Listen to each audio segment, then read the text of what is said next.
Good morning. जैसा कि आप लोगों ने रिक्वेस्ट किया था कि एक ऐसा वीडियो लेकर आएँ जिसमें कंप्लीट चैप्टर का एक एक पार्ट कवर किया गया हो, तो यह वीडियो आपके लिए है। और ख़ास तौर पे सोशल साइंस के 4 पार्ट में से एक पार्ट को कम्प्लीटली एमसीक्यू के माध्यम से कवर किया गया है और उस पार्ट का नेम है अर्थशास्त्र। तो अगर आप वीडियो में लास्ट तक बने रहते हैं तो निश्चित रूप से आप अपने आप को बेहतर महसूस करेंगे, क्योंकि आपका शॉर्ट टाइम में पूरा कंप्लीट अर्थशास्त्र रिवाइज होने वाला है। तो स्टार्ट करते हैं वीडियो को। वीडियो का पहला जो चैप्टर है वो है विकास। और विकास आप जानते हैं, विकास को कहा जाता है डेवलपमेंट, ठीक है। अब इसका जो पहला प्रश्न है, सतत विकास का तात्पर्य है, तो कंटिन्यूअस प्रोग्रेस का तात्पर्य है पर्याप्त संसाधनों का आधार। नेक्स्ट है, एक व्यक्ति के वजन को उसकी ऊंचाई के वर्ग से विभाजित करते हैं तो निम्न में से क्या प्राप्त होगा। तो इसका जो राइट आंसर है वो हो जाएगा शारीरिक द्रव्यमान सूचकांक, जिसको आपने पढ़ा होगा बार बार BMI, बॉडी मास इंडेक्स के नाम से। नेक्स्ट है प्रश्न, विकास का महत्वपूर्ण घटक है। तो विकास का महत्वपूर्ण घटक आय को माना जाता है। जाहिर सी बात है, व्यक्ति अगर अपने पास्ट की स्थिति को प्रेजेंट से तुलना करता है और उसकी अर्निंग बेहतर नहीं हुई है तो वो ये कहेगा कि हमारा डेवलपमेंट सही तरीके से नहीं हुआ है। और ख़ास तौर से ये जो क्वेश्चन है ये इकोनॉमिक्स से रिलेट करता है, तो जाहिर सी बात है इसमें अर्थ की बात की जाएगी। अगला जो प्रश्न है जो यहाँ पर दिखाई दे रहा है, इसको पहले चर्चा कर लेते हैं, फिर उसके बाद स्क्रीन को स्क्रॉल डाउन करेंगे। क्वेश्चन नंबर 6 है, निम्नलिखित पड़ोसी देशों में से मानव विकास के लिहाज से किस देश की स्थिति भारत से बेहतर है। तो भारत से बेहतर स्थिति की यदि बात करें तो श्रीलंका की जो स्थिति है वो बेहतर है, और इसका जो रैंक है वो है 73। अगला प्रश्न है, औसत आय को कहा जाता है। औसत आय को प्रति व्यक्ति आय भी कहा जाता है। नेक्स्ट प्रश्न है, किसी देश का विकास निम्नलिखित में से किस आधार पर निर्धारित किया जा सकता है। तो इसका जो राइट आंसर हो जाएगा ये सभी। ऐसा इसलिए है क्योंकि यहाँ पर लगभग सभी ऑप्शन करेक्ट हैं, इसलिए ऐसा होगा। देखिए, प्रति व्यक्ति आय को भी महत्व दिया जाता है, स्वास्थ्य को भी महत्व दिया जाता है और साक्षरता दर को भी महत्व दिया जाता है, इसलिए ओवरऑल ऑप्शन हो जाएगा सभी वाला करेक्ट। अगला प्रश्न है, सामान्यतः किसी देश का विकास किस आधार पर निर्धारित किया जा सकता है। तो इसका जो राइट आंसर होगा प्रति व्यक्ति आय, औसत साक्षरता दर, लोगों की स्वास्थ्य स्थिति, इन सभी को एक पैमाना माना जाता है और इसके आधार पर देश का विकास निर्धारित किया जाता है। तो ओवरऑल उपयुक्त सभी वाला ऑप्शन करेक्ट हो जाएगा। पांचवा प्रश्न है, निम्न में से किस राज्य की प्रति व्यक्ति आय सर्वाधिक है। तो भारत के दिए गए इन राज्यों में से हरियाणा की जो इनकम है वो बेहतर है। नेक्स्ट प्रश्न आपका है, विश्व बैंक देशों के वर्गीकरण में इस मापदंड का प्रयोग करता है। तो प्रति व्यक्ति आय का जो मापदंड है इसको विश्व बैंक यूज़ करता है। नेक्स्ट प्रश्न है, विश्व विकास रिपोर्ट जारी की जाती है। तो विश्व विकास रिपोर्ट को विश्व बैंक के द्वारा जारी किया जाता है। नेक्स्ट प्रश्न है, क्वेश्चन नंबर 11 है, विश्व बैंक का मुख्यालय कहाँ स्थित है। तो विश्व बैंक का मुख्यालय वाशिंगटन में स्थित है। नेक्स्ट है, विश्व बैंक द्वारा जारी विश्व विकास रिपोर्ट में भारत निम्नलिखित में से किस श्रेणी में आता है। तो ये मध्यम आय वाले देशों की श्रेणी में शामिल किया जाता है। नेक्स्ट है 13 वाला प्रश्न, UNDP द्वारा जारी मानव विकास रिपोर्ट HDI में विकास के मापन हेतु प्रयोग किया जाता है। विकास के मापन हेतु कई मापदंडों का इस्तेमाल किया जाता है। पहला है शिक्षा, दूसरा है प्रति व्यक्ति आय और तीसरा है स्वास्थ्य। तो ओवरऑल सभी सही हो जाएगा, डी वाला ऑप्शन करेक्ट है। नेक्स्ट है 14 नंबर, प्रतिवर्ष मानव विकास रिपोर्ट जारी की जाती है। तो प्रतिवर्ष मानव विकास रिपोर्ट UNDP के द्वारा जारी की जाती है। नेक्स्ट प्रश्न है 15 नंबर प्रश्न है, प्रति व्यक्ति आय की गणना निम्नलिखित में से किस मुद्रा में की जाती है। तो रुपए में की जाती है, क्योंकि भारत के परिप्रेक्ष्य में यहाँ बात हो रही है। नेक्स्ट प्रश्न है 16 नंबर, BMI का विस्तृत रूप है। तो BMI का विस्तृत रूप होता है बॉडी मास इंडेक्स, शारीरिक द्रव्यमान सूचकांक। अगला प्रश्न है क्वेश्चन नंबर 17 है, मानव विकास रिपोर्ट 2018 में भारत को कौन सा स्थान प्राप्त हुआ था। तो भारत को 130वां स्थान प्राप्त हुआ था। नेक्स्ट प्रश्न है, UNDP का विस्तृत रूप है। तो इसका फुल फॉर्म होता है यूनाइटेड नेशंस डेवलपमेंट प्रोग्राम। तो ऑप्शन ए करेक्ट हो जाएगा। नेक्स्ट है, निम्नलिखित में से किस राज्य में अधिकतम साक्षरता दर पाई जाती है? तो केरला स्टेट में लिटरेसी रेट ज़्यादा है। नेक्स्ट प्रश्न है, प्रति व्यक्ति आय को अन्य किस नाम से जाना जाता है? तो प्रति व्यक्ति आय को औसत आय, पर कैपिटा इनकम, पर हेड इनकम के नाम से भी जानते हैं, तो यहाँ पर औसत आय करेक्ट हो जाएगा। नेक्स्ट प्रश्न है, निम्नलिखित में से कौन सा ग्रामीण क्षेत्र के विकास का लक्ष्य है? तो ग्रामीण क्षेत्र में आप जानते हैं कि कृषक परिवार निवास करता है और जाहिर सी बात है कृषकों की फसल की उपज ज़्यादा हो, उनका ये मोटिव होगा, तो इसलिए यहाँ पर बी वाला ऑप्शन करेक्ट हो जाता है। बी वाला ऑप्शन इस प्रश्न के मुताबिक करेक्ट है। नेक्स्ट प्रश्न है, भारतीय अर्थव्यवस्था के क्षेत्रक से, प्रश्न इसका इस चैप्टर का फर्स्ट वाला है, निम्नलिखित में से किस सन में महात्मा गांधी राष्ट्रीय ग्रामीण रोजगार गारंटी योजना चलाई गई? तो इसका जो ऑप्शन है करेक्ट ऑप्शन हो जाएगा 2005 यानी 2005 में चलाया गया। नेक्स्ट प्रश्न है, निम्नलिखित में उत्पादन का साधन है?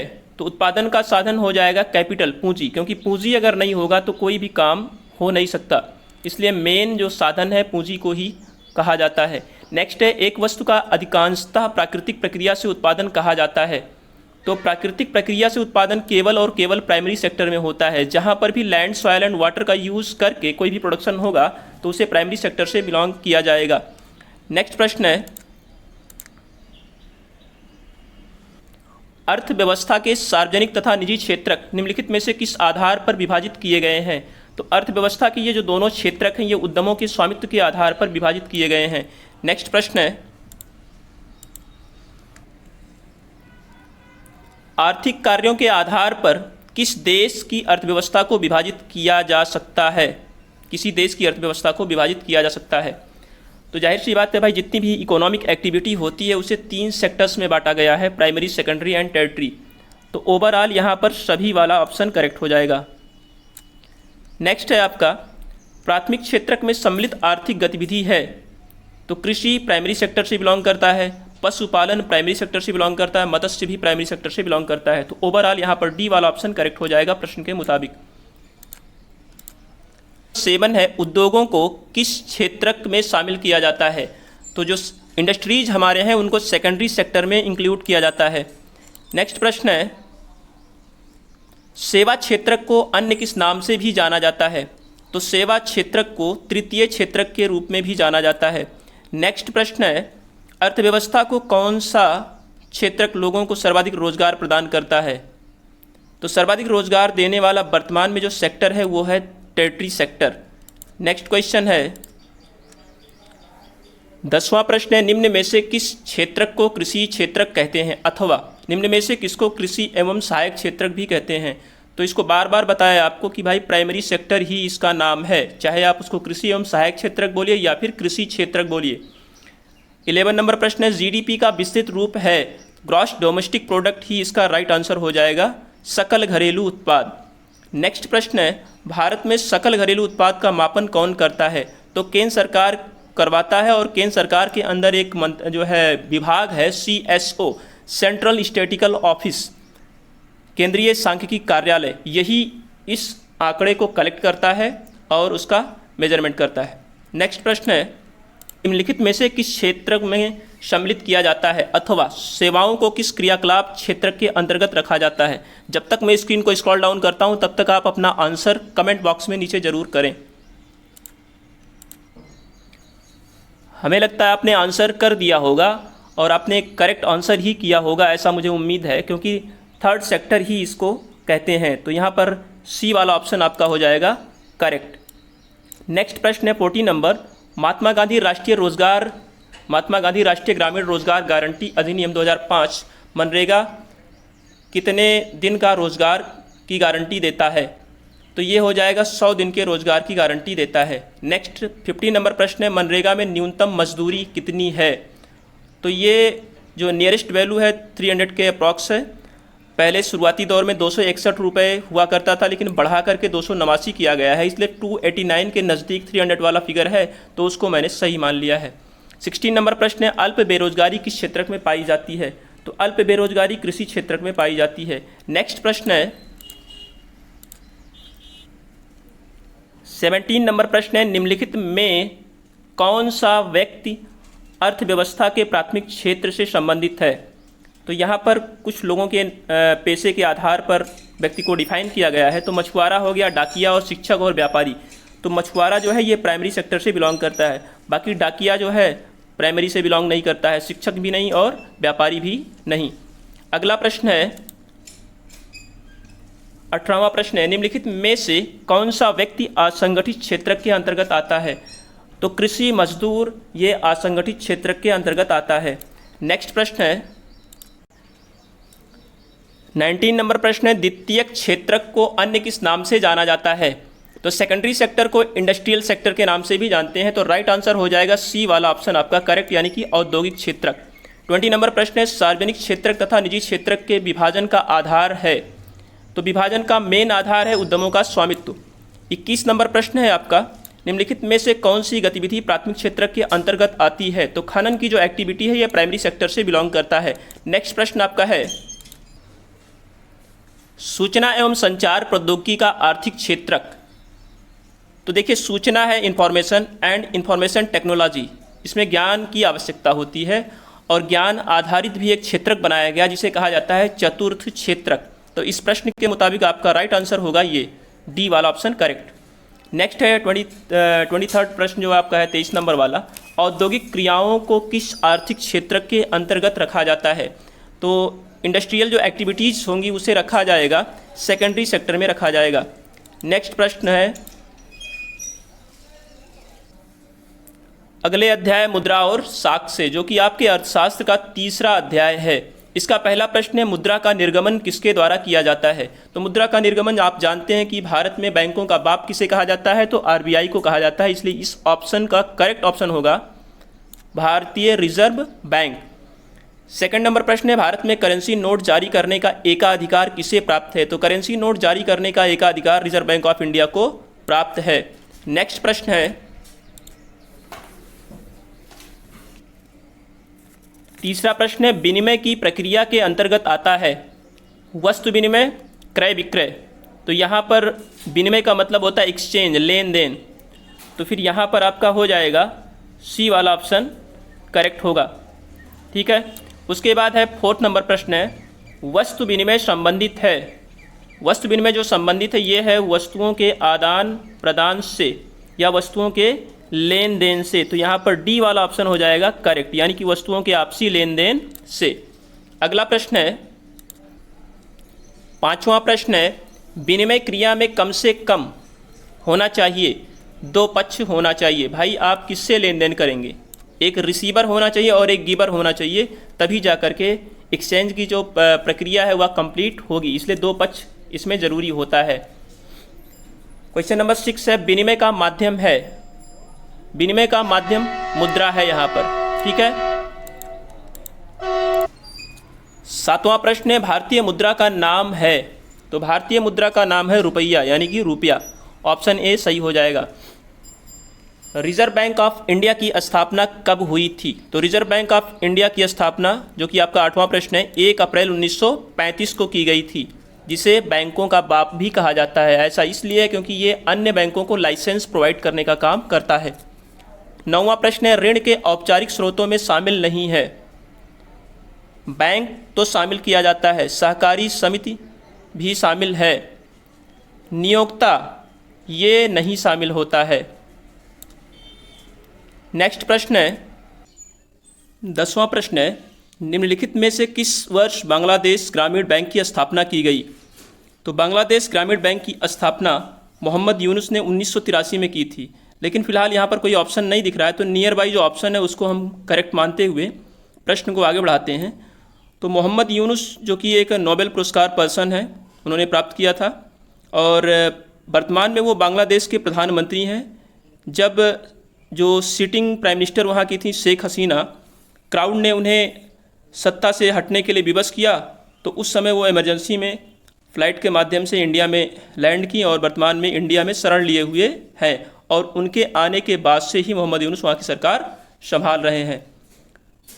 अगला प्रश्न है, वैश्वीकरण तथा भारतीय अर्थव्यवस्था से। इसका पहला प्रश्न है, सर्वप्रथम विश्व व्यापार संगठन WTO किसके द्वारा शुरू किया गया? तो वर्ल्ड ट्रेड ऑर्गेनाइजेशन की शुरुआत विकसित देशों के द्वारा की गई। तो राइट आंसर आपका हो जाएगा पहला, यानी कि विकसित देश। सेकंड प्रश्न आपका है, निम्नलिखित में से किस वस्तु का निर्यातक भारत नहीं है? तो भारत के द्वारा किसका निर्यात नहीं किया जाता है? इसका आंसर आप कमेंट में तुरंत करिए। आंसर कर दिया होगा तो राइट आंसर आपने किया होगा, जहां तक मैं उम्मीद कर सकता हूं, तो आपने लिखा होगा उर्वरक, और यही क्या है, इस प्रश्न के लिए सही जवाब है। नेक्स्ट तीसरा वाला प्रश्न है, विदेशी व्यापार किनके मध्य होता है? तो विदेशी व्यापार इसके नाम से ही स्पष्ट है, दो देशों के मध्य व्यापार होता होगा।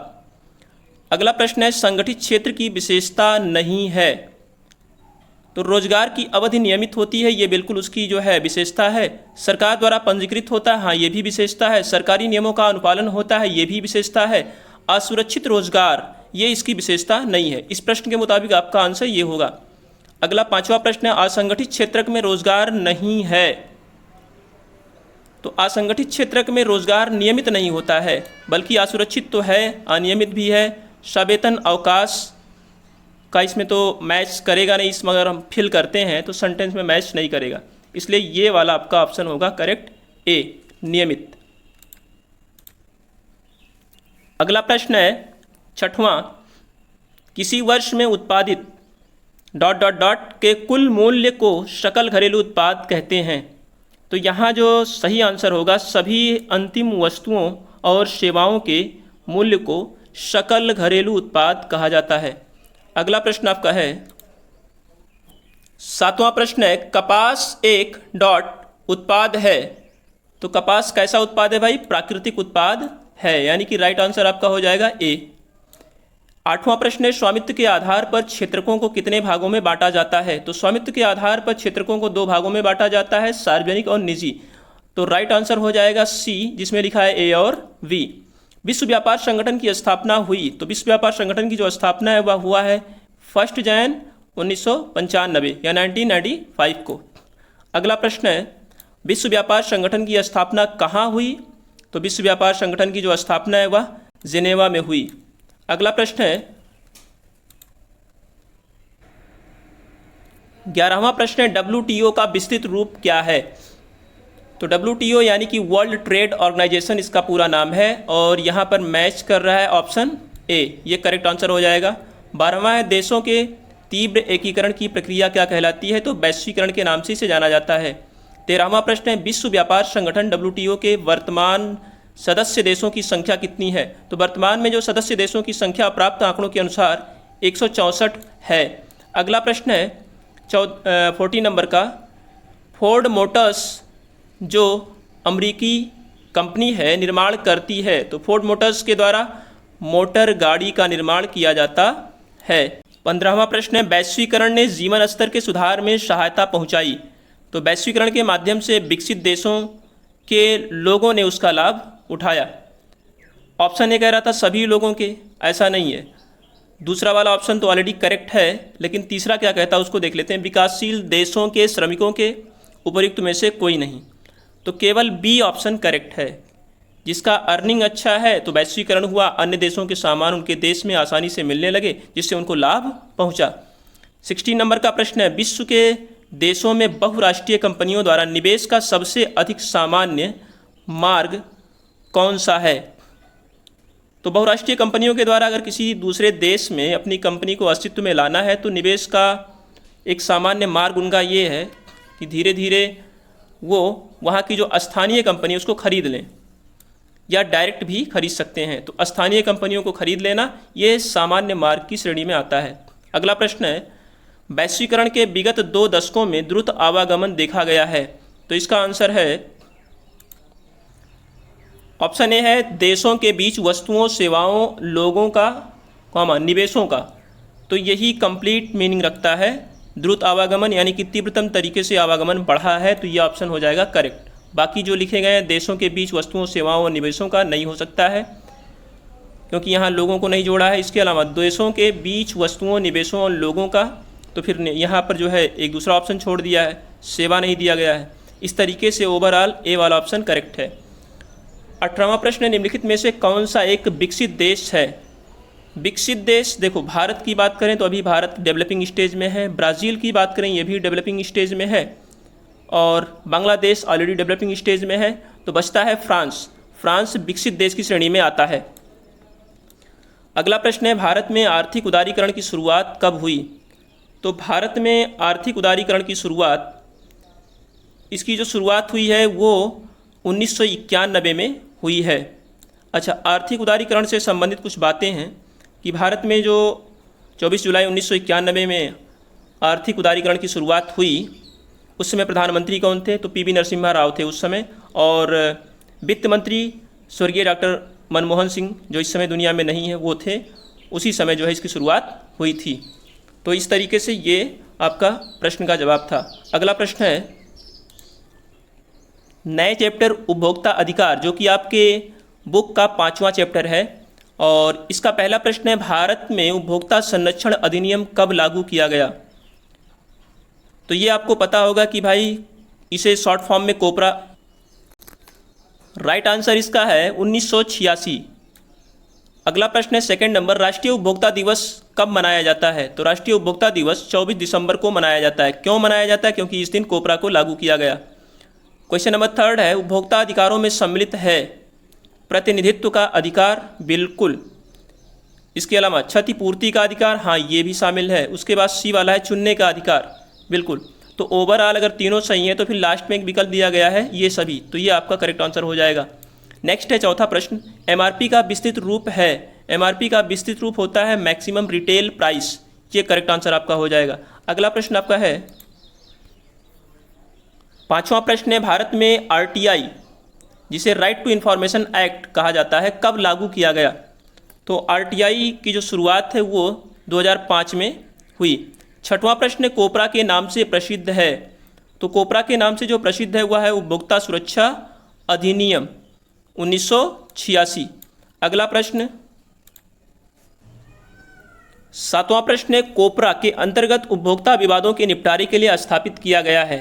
देखो मैंने पढ़ाते समय बताया था आपको कि कितने रुपए तक का कौन सा केस है, उस हिसाब से डिसाइड किया गया है कि उसका निपटारा किस लेवल के कोर्ट में होगा, यानी मंच कह सकते हैं। तो आप फटाफट कमेंट में ये बताएं कि कितने रुपए तक का जो मुकदमा है वो किस मंच में देखा जाता है। तो यहाँ पर देखिए जिला मंच लिखा है, राज्य मंच लिखा है और राष्ट्रीय मंच लिखा है, ये सभी ऑप्शन सही हैं प्रश्न के मुताबिक, तो डी वाला आपका करेक्ट आंसर हो जाएगा। आठवां प्रश्न है, एक मार्क किन वस्तुओं के लिए प्रमाणिक चिन्ह है? तो एक मार्क जो है खाद्य पदार्थों के लिए प्रमाणिक चिन्ह है। नौवां प्रश्न है, उपभोक्ता को न्याय पाने के लिए कहाँ जाना चाहिए? देखिए कंज्यूमर के साथ यदि सेलर के माध्यम से कुछ समस्या उत्पन्न की गई है तो ऐसे में वह उस समस्या के समाधान हेतु उपयुक्त उपभोक्ता केंद्र की ओर जाएगा। तो इस प्रश्न के मुताबिक आपका राइट आंसर ये हो जाएगा। अगला प्रश्न है 10वां, वह संगठन जो अंतर्राष्ट्रीय स्तर पर उत्पादों के मानक तय करता है उसे कहा जाता है? तो देखो जो संगठन अंतर्राष्ट्रीय स्तर पर उत्पादों के मानक को तय करता है उसे ISO कहा जाता है।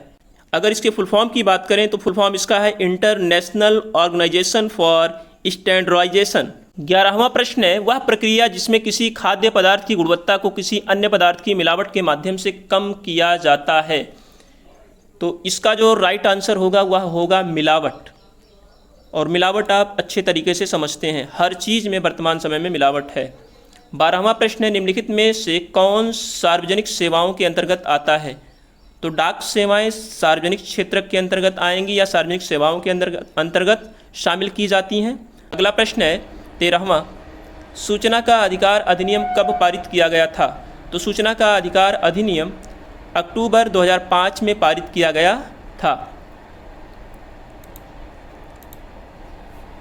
तो इस प्रकार से ये आपके अर्थशास्त्र के जितने भी चैप्टर्स थे उसके MCQs जो महत्वपूर्ण थे उसको कवर किया गया, और बिल्कुल शॉर्ट टाइम में आप इसको रिवाइज कर सकते हैं। और नेक्स्ट आपका जो रहेगा, अगर संभव हुआ तो आपको सिविक्स और ज्योग्राफी और हिस्ट्री का भी ऐसे ही वीडियो मिल जाएगा। Thank you.